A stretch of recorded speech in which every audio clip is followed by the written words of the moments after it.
అమ్మ నమస్తే. అమ్మ నమస్తే అమ్మ జయలక్ష్మి. అమ్మ వయస్సుతో సంబంధం లేకుండా ప్రతి ఒక్కరికి ఉమ్. ఒక సమస్య అమ్మ. ఏంటంటే జుట్టు ఊడిపోవటం. ఉమ్.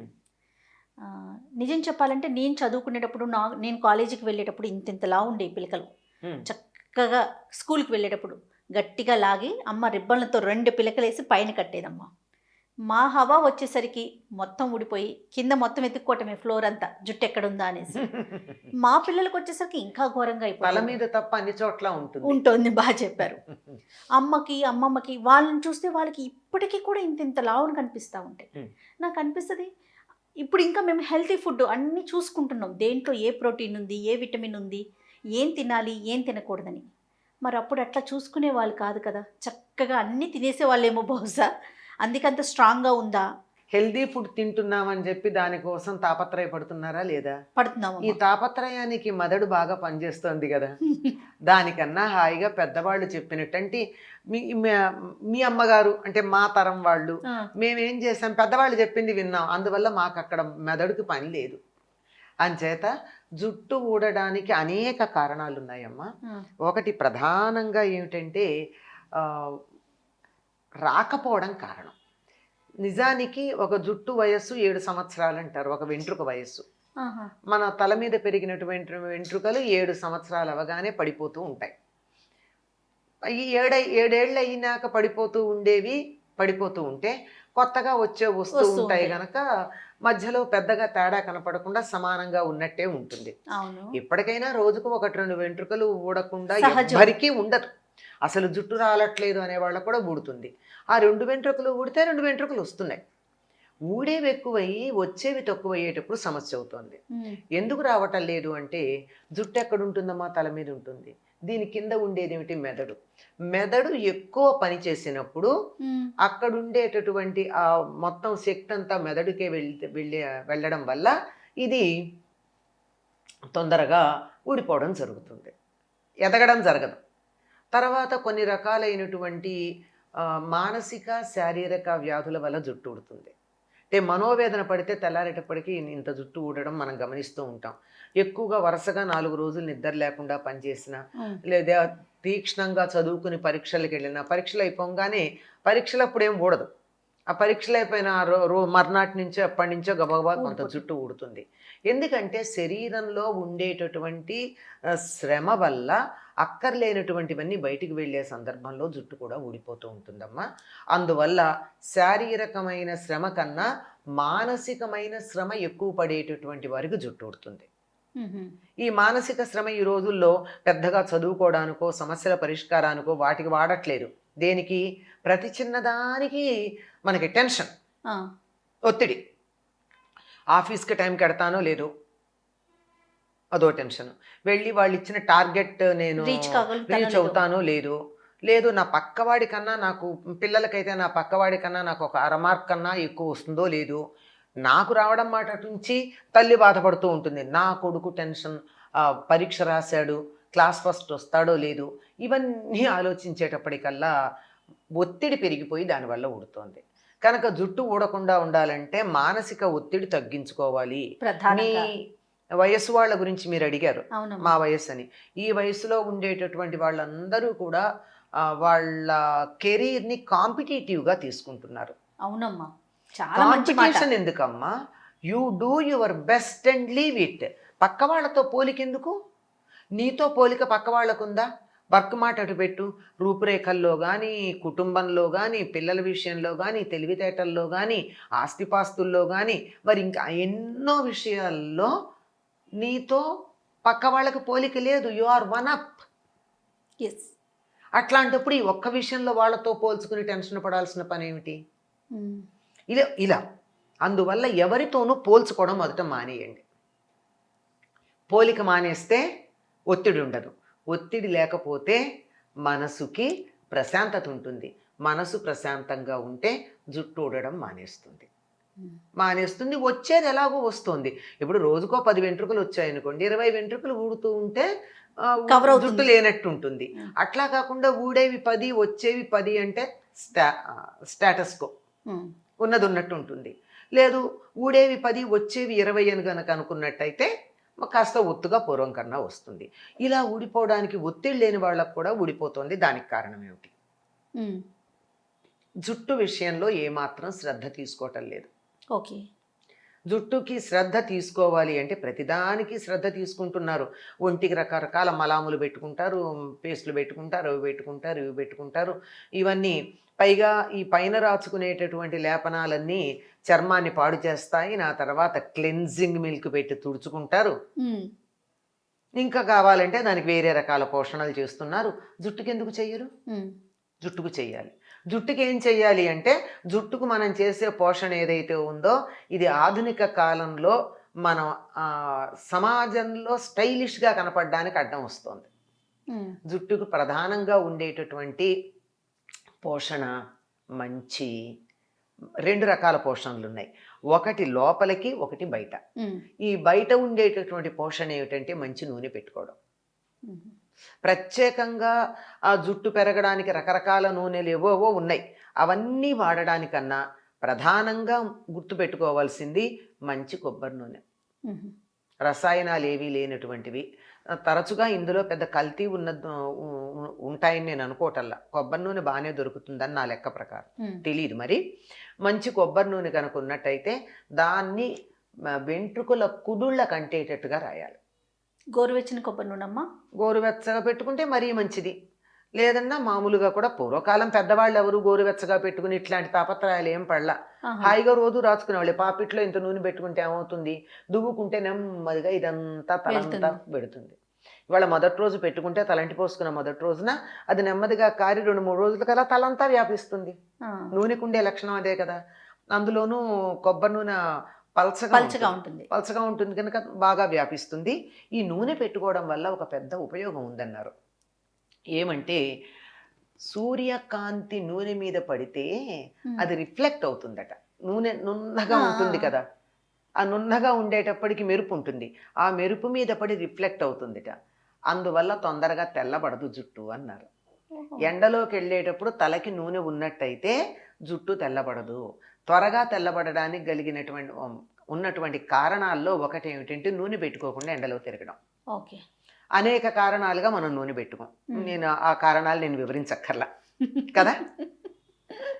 అక్కర్లేదు కదా. అవసరం లేదు, అవసరం లేదు. అసలు ఎలా తయారయ్యారంటే ముఖ్యంగా మగపిల్లలు నూనె పెట్టుకోమంటే అదేదో చాలా భయంకరమైనటువంటి వాళ్ళని బాధ పెడుతున్నాము. నాకు తెలిసిన కొంతమంది అమ్మ కొన్ని సంవత్సరాల తరబడి కొబ్బరి నూనె అంటే తలకు పెట్టిన వాళ్ళని చూసాను నేను. అవును, పెట్టుకోరు. అంటే అమ్మ నేను పెట్టుకోవాలి కొంతకాలం. ఎందుకంటే నేను పెట్టుకోకపోయింది ఏంటంటే నాకు కొద్దిగా ఆయిల్, మిల్క్ ఆయిల్ 2 ఎలర్జీ వచ్చాయి. ఓకే. అందువల్ల పెట్టుకోవాలి. అయితే చిన్నప్పటి నుంచి అలవాటు కనుక పెట్టుకోకపోతే చికాకు అనిపించి 4 రోజులకు ఒకసారి కొంచెం నూనె పెట్టుకుని రాత్రిపూట మళ్ళీ పొద్దున్నే కడిగేసుకుంటూ ఉండేదాన్ని. అంటే అంచేత అదేదో నాకు కొద్ది ఎలర్జీ కారణం. తర్వాత లేదు సమస్య. సో రెగ్యులర్ గా నూనె పెట్టుకుంటే తెల్లబడదు ఫస్ట్ ఆఫ్ ఆల్. తర్వాత కుదుళ్ళకి ఎప్పుడైతే నూనె పెడుతుందో ఈ వెంట్రుకలకి మూలం ఉంటుంది కదండి, రోమకూపాలు అంటారు. రోమకూపాలలో నూనె కనుకున్నట్టయితే అది వెంట్రుకకి ఒక మెరుపునిస్తుంది. అది నెమ్మదిగా వస్తుంది దాని నుంచి. ఆ మెరుపు కారణంగా అది చాలా చక్కగా ఉంటుంది, పాడవదు. కుదుళ్ళు గట్టి పడతాయి. ఎప్పుడైనా పెద్దవాళ్ళని అడిగితే చూడండి, కుదుళ్ళు గట్టి పడతాయి, కుదుళ్ళకు నూనె పెట్టాలి అని. ఈ నూనె మామూలుగా కొబ్బరి నూనె పెట్టుకున్నా వారానికి ఒకసారైనా నువ్వుల నూనె పెట్టాలి. తలంటి పోసుకునేటప్పుడు నువ్వుల నూనె వాడేవాళ్ళు మన పూర్వులు. ఆ నువ్వుల నూనెకి ఉన్న లక్షణం ఏమిటంటే చర్మం నుంచి మాంసం నుంచి ఎముకల లోపల దాకా వెళ్ళగలిగిన లక్షణం ఉంటుంది. అందుకని అలా నువ్వుల నూనె పెట్టుకుంటే కనీసం 1 గంటన్నా నానితే నెమ్మదిగా రోమకూపాలలోకి కుదుళ్ళల్లోకి వెళ్ళడం జరుగుతుంది. వెళ్ళి పునరుజ్జీవనం పొందుతుంది. ఆ రోమకూపం ఏదైతే ఉందో అది కాస్త మళ్ళీ ఉజ్జీవనం పొంది నెమ్మదిగా అక్కడ ఊడిపోయిన వెంట్రుక రావడం, లేకపోతే ఒకటి వచ్చే చోట 2 రావడం, ఇట్లా జరుగుతాయి. ఇది మామూలుగా చేయాల్సిన పని. అలాగే తలంటి పోసుకునేటప్పుడు కూడా రసాయనాలు వాడకుండా మామూలుగా సహజమైనటువంటివి వాడినట్టయితే జుట్టుకి అవి ప్రకృతి ఎప్పుడూ సహజంగా ఉంటుంది. మా చిన్నతనంలో మేము కుంకుడుకాయ వాడేవాళ్ళం.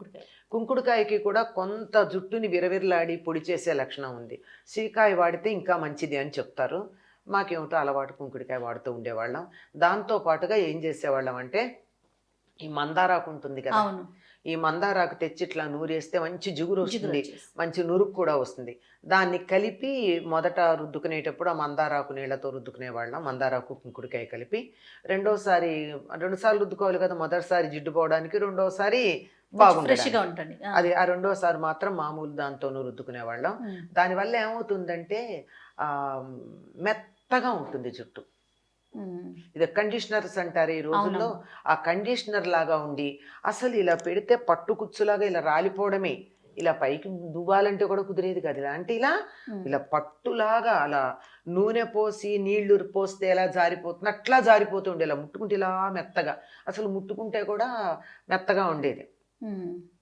మా మనవడు ఇప్పుడు పెద్దవాడైపోయాడండి. అప్పట్లో నా జుట్టు చూస్తే బాగుంది బాగుంది అని మెత్తగా ఇలా పెట్టుకున్నాడు. అట్లా ఉండేది. అంత మెత్తగా ఉండాలంటే మందారకు సహజమైనవి ఇవి. ఇప్పుడేమో అవి పక్కకు పెట్టి మనం కెమికల్స్ వాడుతున్నాము. అందువల్ల ఇంకా ఏమిటంటే ఈ నూనెలో మందార పూలు ఉంటే, మందారాకు ఉందంటే పూలు ఉంటాయి కదా, ఆ పువ్వు దేవుడి దగ్గర పెట్టింది తీసి నూనెలో వేసి కాసేపు ఎండలో పెడితే ఆ మందార నూనె కూడా అయ్యేది. అంతే, అంతకన్నా ఎక్కువ కూడా ఎప్పుడన్నా అది కూడా కాదు. అంతే, అంతకన్నా ఎక్కువ చేసింది ఏం లేదు. ఇది సహజంగా మీ అమ్మమ్మలు అంటే మా అమ్మమ్మలు, మా అమ్మలు, మా మేనత్తలు వీళ్ళందరూ చేసినటువంటి పని అది. అందువల్ల వాళ్ళకి 70 ఏళ్ళు వచ్చేదాకా జుట్టు బాగానే ఉండేది. అయితే 60 ఏళ్ళు దాటాక మాత్రం ఊడింది రావడం కొంచెం కష్టం. సహజం అది. శరీరంలో ముడతలు పడుతున్నాయా, కంటికి కళ్ళజోడు వచ్చిందా, ఇవన్నీ రావమ్మా. అట్లాగే అది సహజంగా ఉంది. 60 ఏళ్ల లోపు మాట మీరు అడిగితే చెప్తూ ఉన్నది. 60 ఏళ్ల లోపు జుట్టు ఎక్కువ ఊడకుండా తెల్లబడకుండా ఉండడానికి ఇవి మంచి మార్గాలు. ఇవన్నీ బయటవి చేసేవైనా అసలైంది ఏమిటంటే మంచి పౌష్టికాహారం ఉండాలి. మంచి పుష్టికరమైనటువంటి ఆహారం. పుష్టికరమైన ఆహారం అంటే ఈ మెడికల్ చార్ట్లు, న్యూట్రిషన్ చార్ట్లు చూసిందాకన్నారే మీరు కష్టపడి పౌష్టికాహారం అంతేం కష్టపడక్కర్లేదమ్మా. హాయిగా మనం అన్నం తింటే అన్నంలో కార్బోహైడ్రేట్ ఉంది, శరీరానికి కావాల్సిన శక్తిని ఇచ్చేది. పప్పు గనక తిన్నామంటే కావలసినంత ప్రోటీన్ ఉంది. అందులో కొంచెం నెయ్యి వేసుకున్నామంటే శరీరానికి కావలసినటువంటి ఆయిల్ ఏదో ఉడుతుంది. ఏదో ఒక కూర, రోజు ఇన్ని కూరలు తినక్కర్లేదు. ఒక్క కూర ఒక రోజు, ఒక్క కూర. అందులో పూర్వకాలం తప్పనిసరిగా ఆకుకూరలు తినేవారమ్మా. ఆకుకూరల్లో విటమిన్, చాలా వాటిల్లో విటమిన్ ఏ ఉంటుంది. ఆ తరువాత ఎక్కువగా ఖనిజ లవణాలు ఉంటాయి. తోటకూర, గోంగూర గనక తీసుకున్నట్టయితే వాటిల్లో ఎక్కువగా ఇనుము ఉంటుంది, ఐరన్ ఉంటుంది. అది కదా ప్రధానం జుట్టుకు కావాల్సింది. అది లేకపోవడం వల్లే ఈ మధ్య మనం తోటకూర తినడానికి బద్ధకం, గోంగూర ఏదో పనికిరాదంటాం. అందువల్ల ఏం చేస్తున్నాం, ఫోలిక్ యాసిడ్తో ఉన్న ఐరన్ ట్యాబ్లెట్లు వేసుకుంటున్నాం. ఇప్పుడు ఇవేమీ లేని పరిస్థితుల్లో ఏం చేస్తున్నారంటే జుట్టు ఊడిపోతోందండి అంటే ఐరన్ ట్యాబ్లెట్లు వేసుకోండి, కాల్షియం ట్యాబ్లెట్లు వేసుకోండి, కాస్త ప్రోటీనస్ ఫుడ్ తినండి, లేదంటే ప్రోష్యూర్ అలాంటివి తెచ్చుకుని తాగండి. ఎందుకండి ఇంత ఖర్చా ఒక మనిషికి? అవి కడుపు నిండం. మనం ఏమవుతుంది, అన్నము తినాలి, అది తీసుకోవాలి. దాని బదులు మన అన్నం తినే అన్నంలోనే, కడుపు నిండే అన్నంలోనే మనకు కావాల్సిన పదార్థాలు తీసుకుంటే అంతే. వీటన్నింటిలో కూడా ఈ కాలంలో చాలామంది చేసి ఫలితం ఉందని చెప్పింది ఏమిటంటే, అంటే చిన్నతనం నుంచి నెగ్లెక్ట్ చేసి కాస్త 35-40 ఏళ్ళు వచ్చాక జ్ఞానోదయం అయ్యి ఇప్పుడు అర్జెంటుగా అయిపోయిన డ్యామేజ్ మేనేజ్మెంట్ ఉంటుంది కదా, అది చేయడానికి ఏం చేస్తున్నారంటే బాదం పప్పులు తింటున్నారు. రాత్రిపూట నానబెడితే మొలకలు అంటే పైకి రావు, దాని దగ్గర కొస దగ్గర ఇంత అంకురం కనపడుతుంది. అలా వచ్చేటు పెట్టి పొద్దున మళ్ళీ బాదం పప్పు తినేటప్పుడు ఎప్పుడు తొక్క ఉండకూడదు, దానికి తొక్క తీసేసి. కొన్నిటికి తొక్క పనికిరాదు. బాదం ఒకటి, ఆలు ఒకటి, వీటికి అల్లం ఒకటి, వీటికి ఎట్టి పరిస్థితుల్లో తొక్క అనారోగ్యం. అది లోపలిది మనకి ఎంత సహాయం చేస్తుందో ఆ సహాయాన్నంతా ఇవి వీటో చేస్తాయి. అందువల్ల అది లేకుండా తొక్క తీసి అది మెత్తగా అరగదు. ఇంత పలుకుంటే కూడా అరగదు బాదం, అంత బరువు. అందుకని నవిలి నవిలి నవిలి నవిలి తినాలి. మనకి కొంతమంది అయితే కొన్ని కమ్యూనిటీస్లో అయితే నానబెట్టిన బాదం పప్పుని స్నానం మీద ఇలా అరగదీస్తారు గంధంలాగా, అప్పుడు దాన్ని నాపుతారు. అది ఇంకా విలువ. అంత ఓపిక తీరిక లేవు గనక అంత ఓపిక ఉంటే నూనె పెట్టుకుంటాం కదా, అవునవును. చేత చేస్తున్నారు. ఇది సో తినే డ్యామేజ్ ఆహారం మీద కూడా దృష్టి పెట్టాలి. డ్యామేజ్ కంట్రోల్ అమ్మా. ఇది శుభ్రంగా రోజు ఆకుకూర తినండి. కనీసం వారానికి ఒకసారి తోటకూర, మంచి తోటకూర, మంచి ఐరన్ ఉంటుంది అది. మంచి వారానికి ఒకసారి తోటకూర, వారానికి ఒకసారి గోంగూర, మిగిలినవన్నీ పాలకూర, మెంతు ఇలాంటివన్నీ ఉన్నాయి కదా, ఇవన్నీ రోజు తప్పనిసరిగా కొంచెం తీసుకుంటే ఆకుకూర, వేరే కూర ఏదైనా తీసుకోవచ్చు. పప్పు, నెయ్యి, పెరుగు బోలెడం ఉండనే ఉంటుంది. పెరుగులో మనకు కావాల్సిన B12 అవన్నీను. ప్రోబయోటిక్ అని ఇప్పుడు అవేవో తీసుకునే బదులు కాస్త ఆహార పదార్థాల్లోనే తీసుకుంటే తీసుకోవచ్చు కదా. ఇటువంటి ఆహారం తీసుకుని లేనిపోని ఒత్తిళ్లు లేకుండా కాస్త నూనె పెట్టుకుంటూ ఉండి ఉంటే ఉంటే జుట్టు